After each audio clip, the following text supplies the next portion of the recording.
Jika suami isteri pun boleh bercerai, demikian juga Sabah dengan Semenanjung Malaysia. Jika Singapura boleh berdiri di atas kaki mereka sendiri, malah di antara negeri yang kaya di rantau ini. Jika Brunei boleh berdiri di atas kaki mereka walaupun mereka hanya sekecil-kecil negara, Sabah yakin dengan sumber yang ada, Sabah juga boleh berdiri di atas kakinya sendiri. Kalau Putrajaya terus-terusan menganaktirikan Sabah dan Sarawak, jangan salahkan kami jika gerakan memerdekakan Sabah daripada penjajahan Putrajaya semakin lantang kedengaran.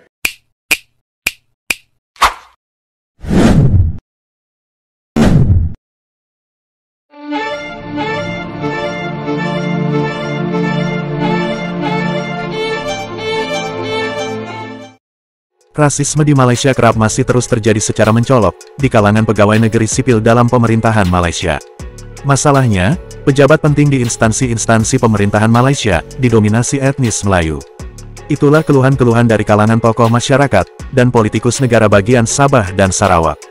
Dikarenakan sangat sedikitnya pejabat tinggi dari kalangan Bumiputera, Sabah dan Sarawak dalam sebuah kursi kepemerintahan Malaysia. Sehingga timbullah isu ketidakadilan. Bahkan isu tentang pembagian uang dari hasil minyak petroleum nasional Berhad, atau Petronas, tidak begitu menguntungkan Sabah dan Sarawak. Seolah-olah wilayah Sabah dan Sarawak, dalam segi pembangunan dan kesejahteraan rakyat Sabah dan Sarawak, selalu dikebelakangkan. Bergabungnya Sabah dan Sarawak ke Malaysia, pada tanggal 16 September tahun 1963, berdasarkan rekomendasi pemerintah Inggris, sebagai penguasa dari negara-negara persemakmuran Inggris Raya. Sabah dan Sarawak bersetuju untuk bergabung dengan Persekutuan Tanah Melayu, agar Federasi Malaysia dapat dibentuk. Akan tetapi, selama Sabah dan Sarawak bergabung pada Persekutuan Tanah Melayu, Federasi Malaysia, pembangunan dan kesejahteraan masyarakat Sabah dan Sarawak, selalu dikebelakangkan. Meskipun Sabah dan Sarawak adalah sebuah negeri yang menghasilkan, yang banyak menunjang pendapatan negara Malaysia. Lalu, apakah Sabah dan Sarawak akan memisahkan diri dari Federasi Malaysia dan berdiri menjadi sebuah negara, layaknya negara Singapura?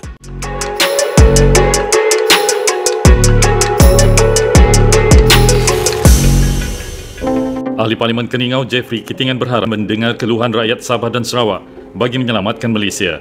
Katanya ramai rakyat Sabah dan Sarawak kecewa apabila mendengar Sabah hanya diberi RM5.2 bilion dan Sarawak RM4.6 bilion untuk pembangunan, manakala di Semenanjung pula mendapat RM67.8 bilion. Jeffrey yang juga Presiden STAR berkata bajet 2022 amat mengecewakan kerana bertentangan dengan beberapa perkara termasuk Perlembagaan Persekutuan. Katanya ia juga bertentangan dengan matlamat dan aspirasi Perdana Menteri dan Kerajaan Keluarga Malaysia di mana Sabah dan Sarawak seolah-olah dianaktirikan. Tuan Speaker, bajet 2022 amat mengecewakan kerana dilihat bertentangan dengan keperluan Perlembagaan Persekutuan. Ia juga bertentangan dengan matlamat dan aspirasi yang amat berhormat Perdana Menteri dan keluarga kerajaan Malaysia yang masih lagi menganggap Sabah dan Sarawak sebagai anak tiri. Bertentangan juga dengan matlamat dasar wawasan kemakmuran bersama dan juga aspirasi dan ekspektasi rakyat Sabah dan Sarawak sebagai rakan kongsi sama taraf di antara Sabah, Sarawak dan Semenanjung. Maka bajet ini perlu dikaji semula. Saya ingin meminta pertimbangan sekali lagi sebelum terlambat supaya keluhan kami ini didengar.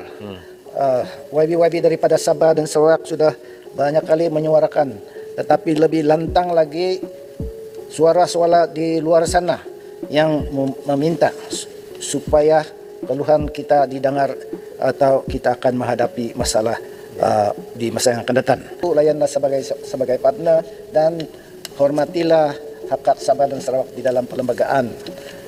Jadi saya harap kerajaan ini be the first government to have a new mindset towards Sabah, be the first PM, be the first finance minister to look at Sabah dan Sarawak dalam kacamata yang lebih adil dan seksama.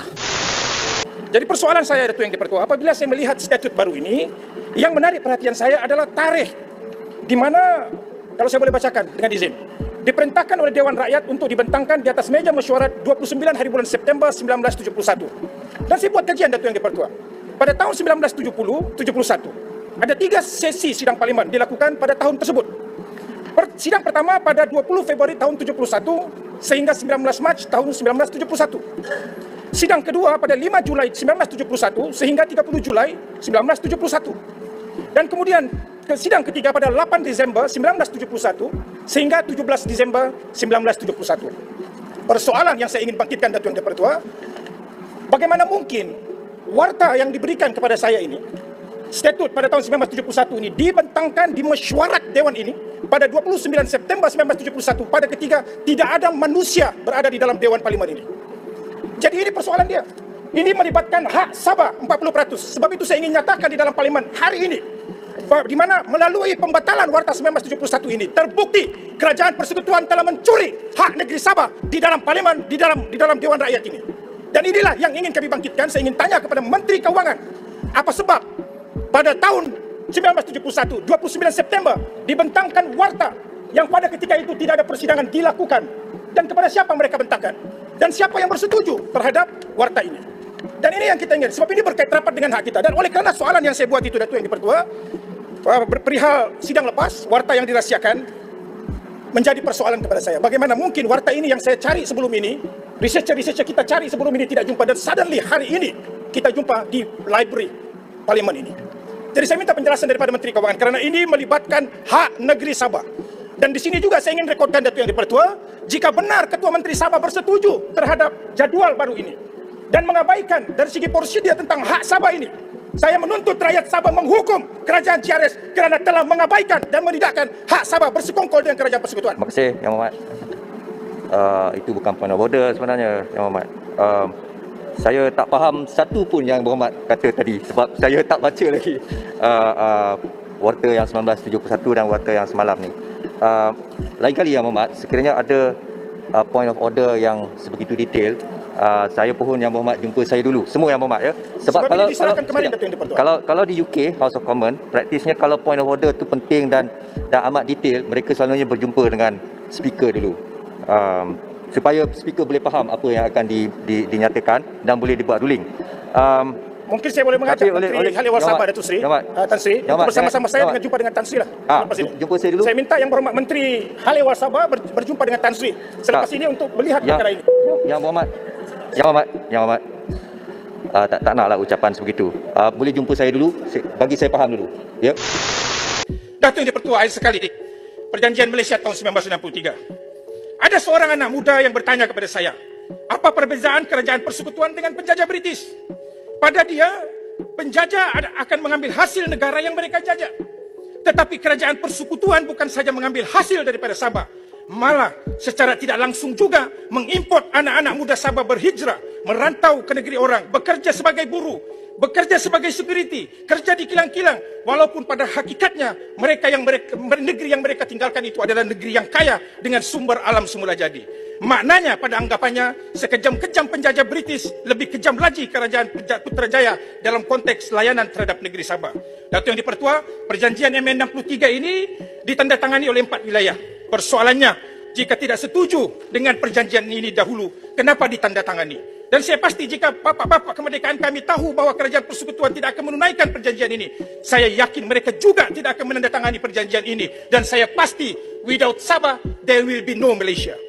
Dan jika tidak disetujui sekarang, Datuk Yang Dipertua, jika suami isteri pun boleh bercerai, demikian juga Sabah dengan Semenanjung Malaysia. Jika Singapura boleh berdiri di atas kaki mereka sendiri, malah di antara negeri yang kaya di rantau ini. Jika Brunei boleh berdiri atas kaki mereka walaupun mereka hanya sekecil-kecil negara, Sabah yakin dengan sumber yang ada, Sabah juga boleh berdiri di atas kakinya sendiri. Datuk Yang Dipertua, last sekali, suara-suara mendesak keluar Malaysia ini semakin lantang didengar di Sabah. Di Sarawak juga kita sudah dengar. Malah baru-baru ini saya lihat capaian YouTube, ada konvoi Sarawak keluar Malaysia dilakukan di Sarawak. Jangan pandang mudah perkara ini, Datuk Yang Dipertua. Kalau Putrajaya terus-terusan menganaktirikan Sabah dan Sarawak, jangan salahkan kami jika gerakan memerdekakan Sabah daripada penjajahan Putrajaya semakin lantang kedengaran. Kami bermula daripada United Nations. Kami juga boleh mengakhiri perjuangan kami tentang MA63 ini dengan United Nations. Suka juga saya ingatkan sekali lagi kepada Yang Amat Berhormat Bera bahawa sewaktu pilihan raya kecil Kimanis, Presiden Yang Amat Berhormat Bera sendiri telah bersumpah dengan nama Allah bahawa jika UMNO kembali sebagai Perdana Menteri di Putrajaya, perjanjian Malaysia tahun 1963 akan dilaksanakan 100%. Saya ada YouTube dia kalau mau tengok. Maka dengan itu, jika Putrajaya ingin selamatkan Malaysia, jika Putrajaya sayangkan Malaysia, laksanakan perjanjian Malaysia tahun 1963 ini serta-merta. Dan selaras dengan aspirasi MA 63, dengan bajet yang secara jelas tidak adil terhadap wilayah Sabah, maka saya, Ahli Parlimen Sepanggar, menolak belanjawan yang dibentangkan oleh Yang Berhormat Menteri. Sekian. Billahi taufiq wal hidayah. Assalamualaikum warahmatullahi wabarakatuh.